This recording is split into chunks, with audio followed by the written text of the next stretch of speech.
Kota Samarinda, wadah berkisah tercipta, jejak budaya, semangat tak terhenti berharta.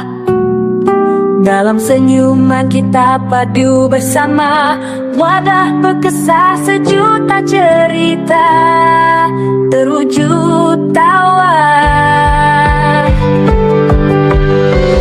Wadah berkisah Samarinda, oh berkilauan bendera bersama kita. Ya, assalamualaikum warahmatullahi wabarakatuh. Kawal Bekesah Samarinda. Kali ini kita berkesahan di suasana baru di kampung wisata Kampung Ketupat Samarinda Seberang. Nah, nyaman bangin lah. Ya, Dari parsel aja kita guring dah. makanya berjaket ini karena kencang betul anginnya nih. Ya, mudah Anda masuk angin lah. Tapi ya kita butuh juga penyegaran ini. Kali ini saya Mail ditemani sama Komisioner KPU Kota Samarinda, Divisi Sosialisasi Pendidikan Pemilih, Partisipasi Masyarakat Bang ya, Ya. dan SDM Bang Najib ST. Ya. Gimana kabar Bang? Alhamdulillah baik-baik. Nah, pakai batik ya, peringati hari batik katanya. Sudah lewat. Hari kemarin. Oh, sudah lewat. Karena aura-auranya masih ada ini. Jangan kebanyakan pakai baju kaos. Hari pasti. Angin kencang, masuk angin kita. Bang, nih sebelum kita masuk ke inti lah, di KPU Kota itu untuk pemilu ini Bang, apa sih tugasnya Bang? Maksudnya gimana? Tugasnya KPU Kota, terutama divisi Abang ini apa sih? Ya memang sekarang udah masuk tahapan di mana siapa untuk kampanye. Kampanye. Bukan tahapan kampanye, mekanisme kampanye itu kita sudah mulai. Rujukannya memang di PKPU 15 2023, cuman karena ada keputusan MK nomor 65 tahun 2023 yang memperbolehkan kampanye di kampus dan lembaga pendidikan, maka PKPU-nya mau proses revisi.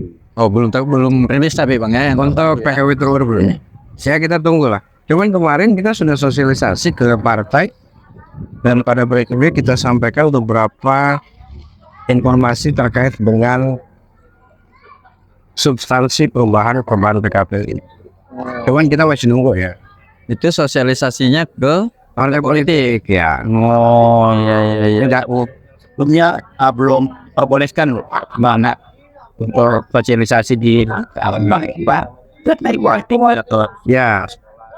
Sebenarnya memang di undang-undang sudah ada beberapa poin mengatur ya, boleh tidaknya kampanye di kampus, lembaga pendidikan, tapi dengan catatan di situ harus dapat izin. Contoh, kampus A mau digunakan oleh caleg A atau B, kemudian mereka minta izin dulu. Ini memang rektor.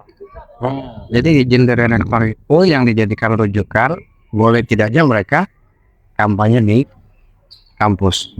Tapi dengan catatan tidak ada atribut satupun yang boleh dibawa. Jadi sifatnya lebih kepada gagasan, program. Tapi lagi-lagi PKPU yang terbaru belum terbit, jadi kita belum tahu, definisinya belum terbit.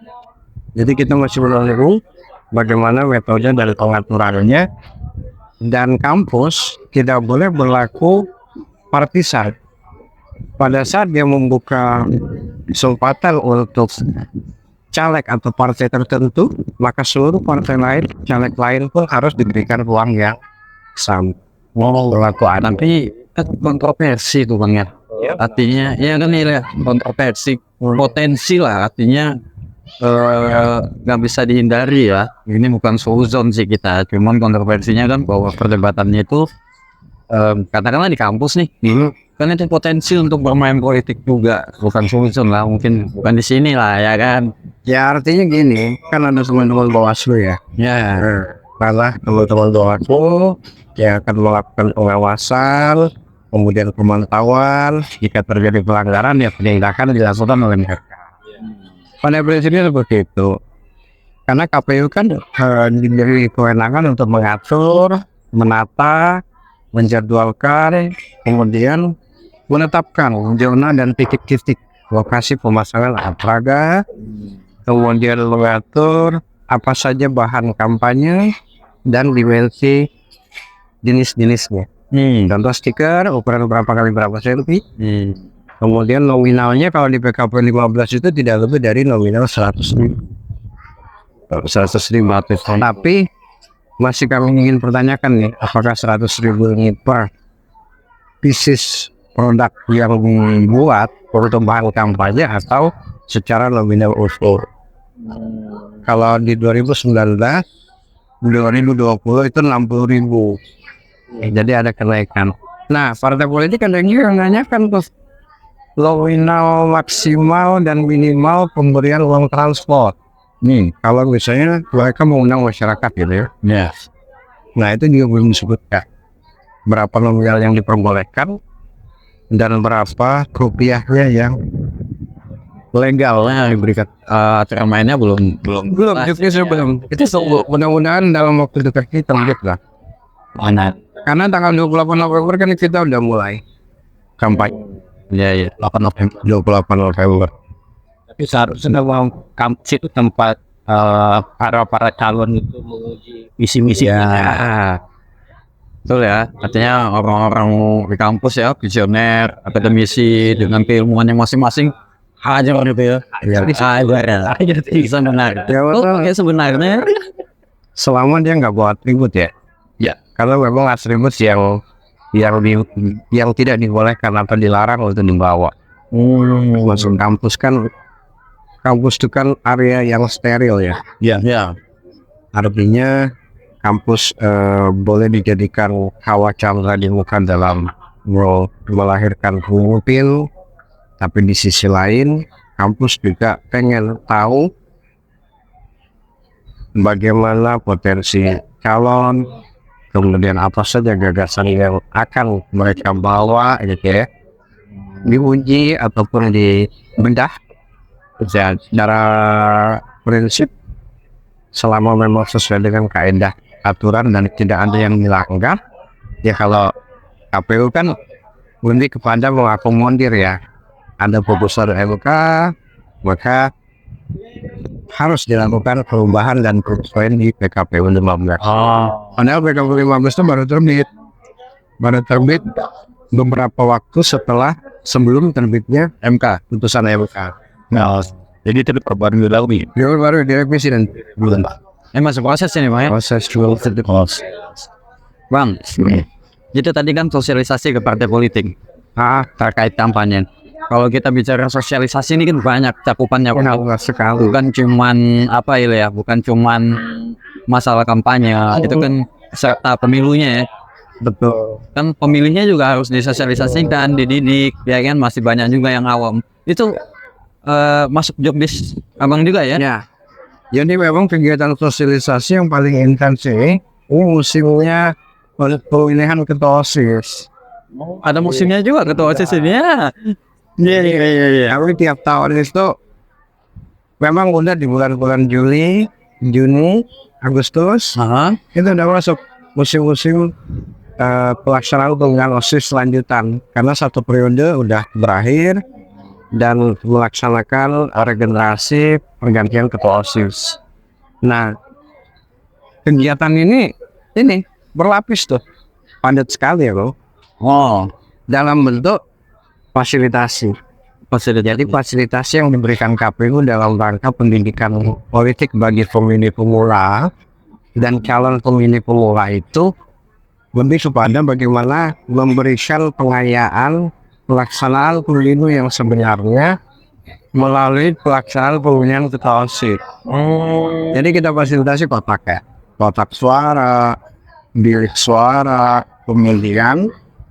Kita dampingi dengan formulir-formulir isian, ditambah dengan bimbingan teknis dan simulasi pemungutan. Bahkan surat suara yang akan digunakan oleh anak-anak SMA di pemilihan ketua OSIS itu kita desainkan Ini desain kan sama KPU. Ya, tapi mereka yang berbanyak. Berarti miniatur anu lah ya. Miniatur pemilihan umum ya. Kita ingin warna-warnanya juga. ya, Iya iya iya. kita ingin berikan pelayaan, gambaran bahwa pemilu bukan hal yang baru dan bukan hal yang tabu bagi anak-anak yang mungkin usianya saat ini 15 tahun, 16 tahun, bahkan sebagian besar di kelas 3 atau kelas 2 lah ya. 12 itu sudah masuk di usia 17 tahun, karena terhitung mulai 14 Februari 2007 yang lahir terakhir 2007 itu otomatis Bisa memilih masuk sebagai pemilih di pemilu 2024 sebagai pemilih pemula. ya. Ya, oke.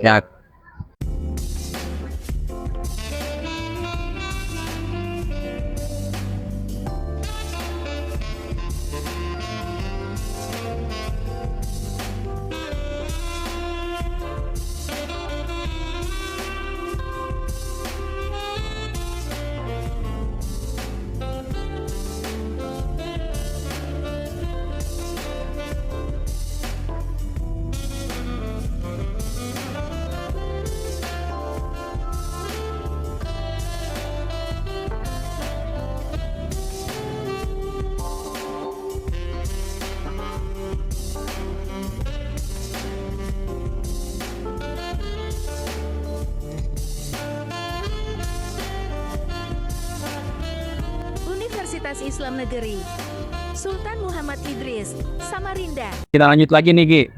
Bisa. Bang, kira-kira target partisipasi masyarakat pemilu ini 2024 itu apa? Ya memang kalau secara nasional ya tetap merujuk ke keputusan sebelumnya di 2019 dan 2020 itu 77,5 ya kan. 77,5 Bang. Walaupun sebenarnya partisipasi secara nasional kalau di pemilu presiden masih akan tinggi. Karena ada pemilu presiden yang sifatnya nasional ya. Ya. Nah kalau kemudian pemilih yang tidak memilih tetap akan mendapatkan daftar presiden. Berbeda dengan pemilih yang tidak memilih karena beda kelurahan, beda kecamatan atau beda provinsi. Itu beda-beda berarti dapatnya. Berkurang jumlah suaranya kan. Tapi presiden belum terlambat karena sifatnya nasional. Berarti target presentasi itu ndak secara menyeluruh ya. Dulu secara berdasarkan tingkatan. Oh, berdasarkan tingkatan. Biasanya kalau di 80-an presiden 80 silek wakil demikian karena banyak yang berkompetisi, maka masing-masing peserta ini ikut Ya. mendorong angka partisipasi. Allah yang lebih gak ya sih. Smart, aku sambil buka jaket lah. Berkibar nih. Karena itu kan banyak juga itu pasar-pasar ya di pemilu 2020. Ya, serangan apa itu rudal balistik. Kalau banyak tidak. Saya penampung. Perlu kesadaran, kemudian perlu proses yang panjang dibarengi dengan sanksi yang tegas dan jelas jika ada yang terbukti melakukan pelanggaran berpemahaman. Selama money politik itu ada, selama itu pula ada yang menerima dan ada yang memberi. Nah, maka tapi saya yakin di pemilu 2024 pemilih kita semakin rasional, kemudian semakin cerdas, dan mereka akan lebih jeli menilai dan melihat kapasitas dan kapabilitas calon yang akan dipilih. Tidak hanya merujuk pada berapa nominal rupiah, tapi bahkan ada job-job ringan untuk bagi biro. Ya, dibalasnya apa ya? Waspada. Walau sedikit pasti ada. Oh, itu kan. Jangan walau sedikit artiannya. Itu sudah lumrah sekali di masyarakat. Berarti siapkan kotak depan rumah kita ini.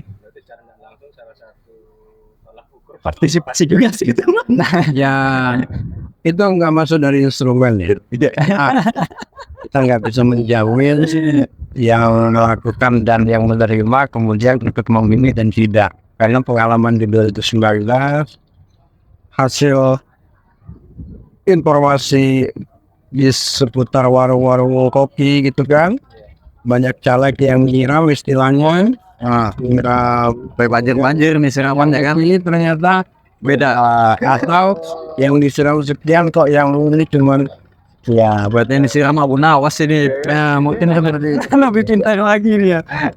ini. Kalau kita sih berharap kalaupun diberi ya silakan, tapi jangan mempengaruhi pilihan yang akan dipilih pada Seberapa optimis Bang Pian ini terhadap target itu bisa tercapai Bang?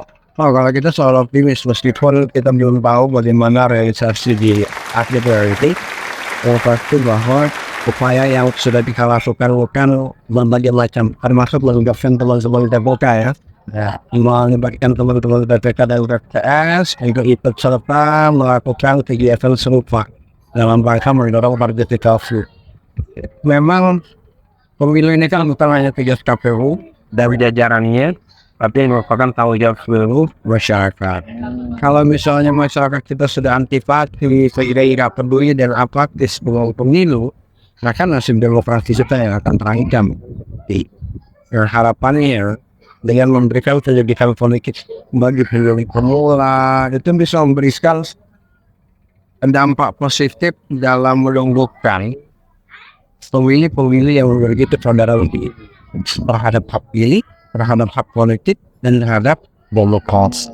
Bang, ini kan menurut data yang ada itu pemilih pemula itu kan presentasinya besar Bu. Nah, apalagi pemilih pemula kan berarti baru pemilu ini baru mau nyoblos. Pengalaman mencoblos itu kan sedikit tuh.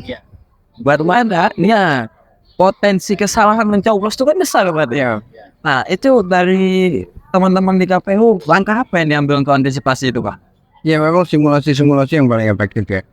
Simulasi makanya dengan memfasilitasi surat suara dukungan OSIS yang menyerupai layaknya surat suara. Kemudian kami sampaikan cara edukasinya apa? Coblosan hanya satu di dalam kotak, bisa di nomor urut, bisa di foto, bisa di nomor. Kalau coblosannya dua, otomatis tidak sah. Kalau coblosannya tidak ada, ya berarti juga tidak sah karena sudah dicoblos, tidak dicoblos. Kalau coblosannya di dalam kotak, ya tetap tidak sah. Begitu. Kencang ya atas titik ini ya. Lawan harus iklan kita ya kita kan kita memang harus optimis ya. Selaku penyelenggara baik di KPU ataupun di badan ad hoc, memang harus menumbuhkan optimisme karena tidak sedikit orang yang masih peduli.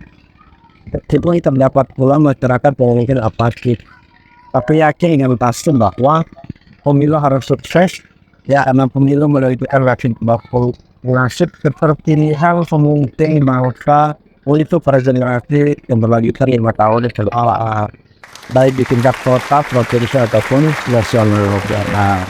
Ya, Lans, ini kan orang di masyarakat awam ya, masyarakat kita ini khususnya di Samarinda, semua itu mau pemilihan kepala daerah atau presiden itu semua diajarnya pemilu, ya, pemilu. Ada tuh sempat celetukan, kenapa lagi beda-beda, maka itu aja orangnya. Yang dicoblos satu, nanti berubah lagi banyak buatnya. Berapa kan jumlah surat itu? Iya, ketemu pemilu nih, dianggapnya. Jadi nanti aku ngobrol sekali, nanti banyak komunikasi. Ya. Nah itu berapa sih surat suara yang kita dapatkan di pemilu itu? Ya memang sesuai dengan aturan dan ketentuan 5 tingkatan pemilihan itu kan presiden, wakil presiden, DPD, DPD-nya ya. RSI ya, kemudian DPRD provinsi dan DPRD kabupaten kota. Jadi 5 surat suara terkait pembukaan warga yang warna-warni untuk memudahkan. Oh, Gua itu presiden, ya. Kemudian DPD itu merah, DPR itu kuning, provinsinya biru, DPR kotanya hijau. Kenapa harus dipilih warna itu bang wah? Itu sudah dari Tidak boleh dijawab itu bang. bukan yang municipal tapi lembaga KPU secara Itu aturan memang turun dari pusat bang ya. untuk memudahkan. Nakal lah kamu ya, pertanyaanmu ya. Inilah bang. Ya artinya kalau satu pemilih yang domisilinya sesuai dengan tempat pemilihnya, maka 5 surat suara itu menjadi hakim. Berbeda manakala si pemilih yang bersangkutan pindah memilih antar kelurahan. Kalau berbeda daerah pemilihan, maka surat suara DPRD kotanya akan hilang, berkurang ya. Kemudian dia pindah antar provinsi. Misalnya dia tinggal di Samarinda Sumberau, Kaltim. Pindah memilihnya di Banjarbaru misalnya, Kalimantan Selatan. Maka surat suara yang dia dapat hanya presiden. Oh iya, karena ada pil beda ya. Dapil beda antar provinsi dan daerah pemilihan untuk DPRD provinsinya berbeda antar kabupaten kota. Gitu bro. Dan pemilu ini bang ya, surat suara serentak. Di 2019 sudah. 2004 hero. Jadi jangan salah ya. Jangan salah. Nah, sebenarnya kemarin itu mungkin maunya 2D kali ya. Buat kalian bupati wali kota gitu belum gitu ya. Kalau itu keserentakan ilmu dalam pelaksanaan maka mulai surat suara nasional kemudian 8 bulan ke depan dilaksanakan lagi pemilihan untuk DPRD dari wali kota sampai gubernur luas juga serentak. Jadi 1 tahun yang sama di 2024 20 serentak dilaksanakan. Berarti 2024 kita ada 2 kali pemilihan. Kali pemilihan. Iya, presiden dan DPR, DPD, kemudian pemilihan gubernur, bupati dan wali Tapi kota. waktu yang berbeda bang ya. Bulannya kalau sesuai jadwal sebelumnya kan 27 November. 27 November. Tapi ada wacana mau dimajukan 2 bulan. Berarti di bulan September. Tapi kita tunggu lagi keputusan. Karena setiap perubahan baik ke KPU, baik keputusan, perubahan itu selalu merujuk hasil konsinyering dengan DPR RI, Komisi 1, dengan Kemendagri, dengan Bawaslu, dan DKPP. Jadi KPU tidak Sendirian ya. tidak secara tunggal lembaga yang mengubah, tapi berdasarkan hasil konsinyering. Siap. Khawatirnya kan ya kita dinilai ntar kapal-kapal kok berubah, kapal-kapal kok berubah. Memang lembaga ini diberikan kewenangan karena PKP itu kan di bawahnya undang-undang.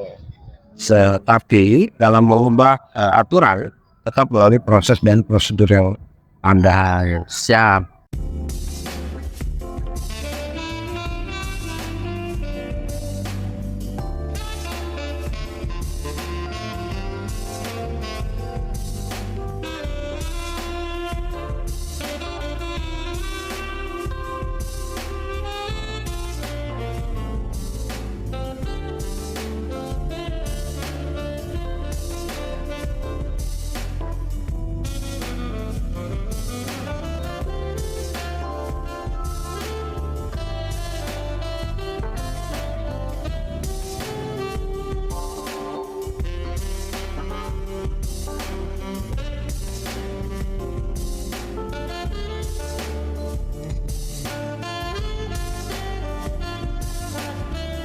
Universitas Islam Negeri Sultan Muhammad Idris, Samarinda. Ya, baik, benar. Sudah jelas nih ya. Ya, artinya paham sudah aku, paham sudah. Pemilu itu milik presiden, Wapres, DPD, RI, legislatif dari tingkat pusat sampai ke kabupaten kota. 5 surat suara. Pintar aku kok. Kamu apa susu? Oh, pikiran ini jangan dulu belok. Bang, sedikit masalah pemilih pemula tadi bang. Kita kan sering dengar nih di medsos segala macam ya. Ada istilah P5, apa itu P5 bang? Itu program KPU juga kah? Bukan, jadi P5 itu merupakan implementasi sebuah kurikulum. Oh, kurikulum pendidikan. Jadi kurikulum itu proyek penguatan profil pelajar Pancasila yang 5 masuk dalam kurikulum suara kurikulum merdeka yang temanya suara demokrasi. Ada beberapa subtema yang bisa dipilih oleh sekolah. Jadi yang melaksanakan suara demokrasi, endingnya nanti melaksanakan pemilihan OSIS. Membuat karya kotak suara publik material. Endingnya lagi ntar bagaimana memberikan pemahaman yang tepat bagi siswa dari sini. Pemahaman Pancasila, kemudian pemahaman demokrasi, dan pemahaman secara utuh sebagai pemilih yang akan berkontribusi pada ke depannya. Memang tidak semua tingkatan sekolah ya. Jadi di kelas 2 SMA berarti kelas 11 dan 10 itu biasanya dapat kredit suara demokrasi. Nah di kelas 2 kan jadinya udah luas. Kalau masih di kurikulum 2013 ya. Utama 90-an generasi kelas 12 tuh kelas 3 SMA. Ya kan? Ya gitu ya. Angkatan mail nih kan. Orang banyak taunya 1 2 3. Saya juga loading kadang-kadang. Karena tahunya kita kan 1 2 3. Kita biasa 2 SMA 11 12. Iya, 13 semester 1 berarti kan. Oh berarti ini ya, bukan cuma KPU bertanggung jawab dan serius untuk mensukseskan pemilihan semua lini harus. Pemerintah, masyarakat punya tanggung jawab yang sama. Kalau KPU ya Bang, kalau KPU kan penyelenggara jelas, Bawaslu jelas penyelenggara, pengawasi. Pemerintah walaupun bukan penyelenggara langsung tapi mitra. Nah kalau untuk masyarakat ini, perannya masyarakat itu apa Bang? Ya peran masyarakat menyadari haknya sebagai warga, kemudian yang punya hak politik one man, one vote, one value, di mana satu orang, satu suara dan satu nilai. Kemudian dia juga menyadari menjadi pemilih yang cerdas, memilih pemimpin yang benar-benar memperhatikan misi dan program kerja, tidak asal ngomong. Rakyatnya membeli pasangan itu, apalagi milih karena uang ya, jangan ya. Milih karena diberi uang, milih karena diberi sembako. Tapi realistis lah jadi ini, cerdaslah gunakan hak pilih, kemudian pertanggungjawaban 5 tahun atas pilihan terhadap kepemimpinan ke depan sangat bergantung pada siapa yang akan kita pilih nanti. Nah ngomong-ngomong kita ini dari tadi pemilih, sosialisasi, pendidikan. Kapan gelang kita milihnya nih Bang? Ya milihnya hari Rabu 14 Februari 2024.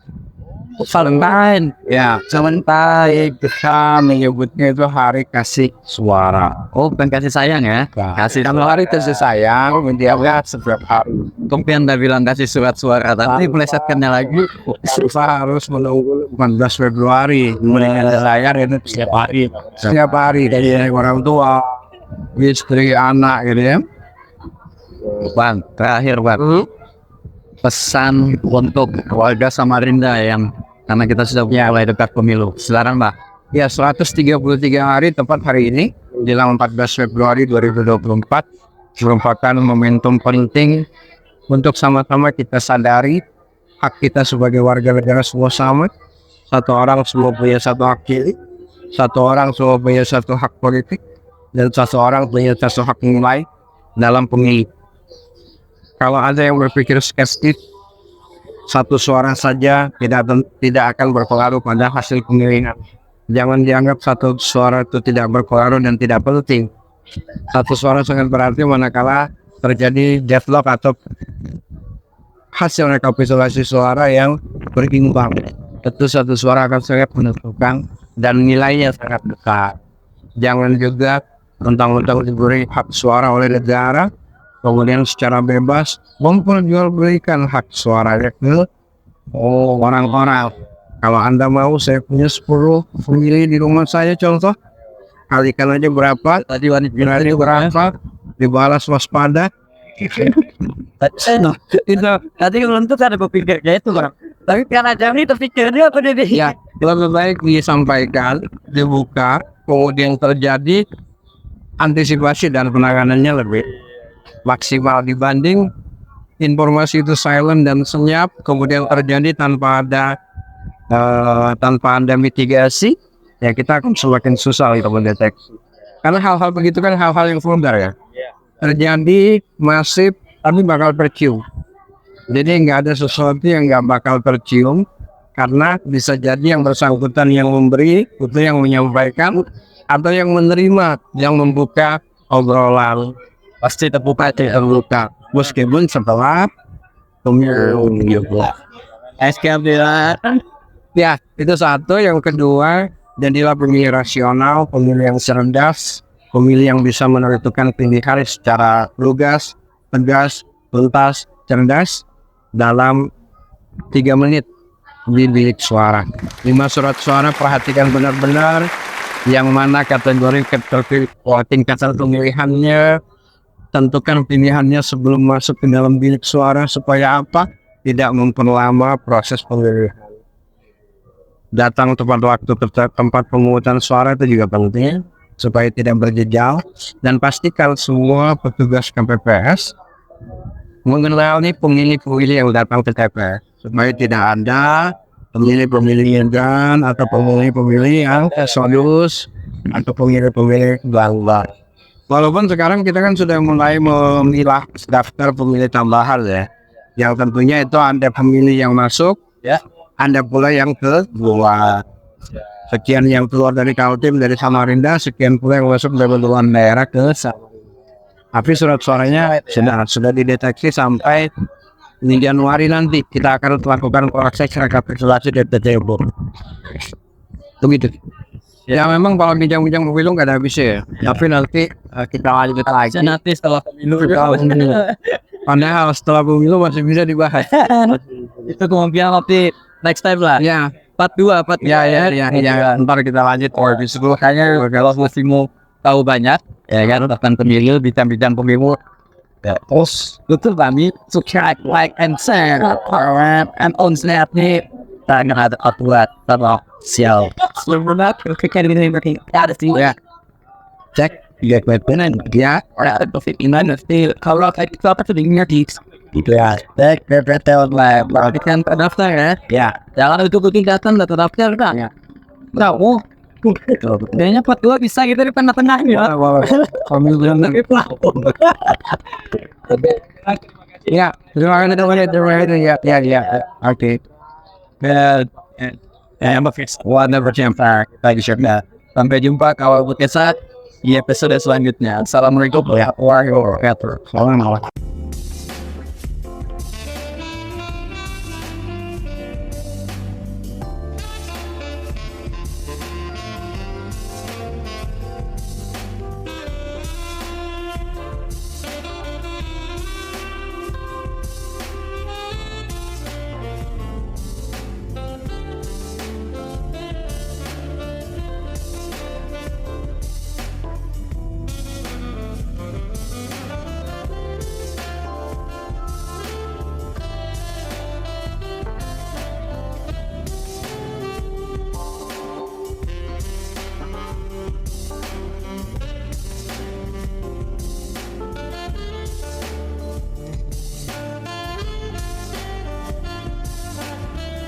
Universitas Islam Negeri Sultan Muhammad Idris, Samarinda.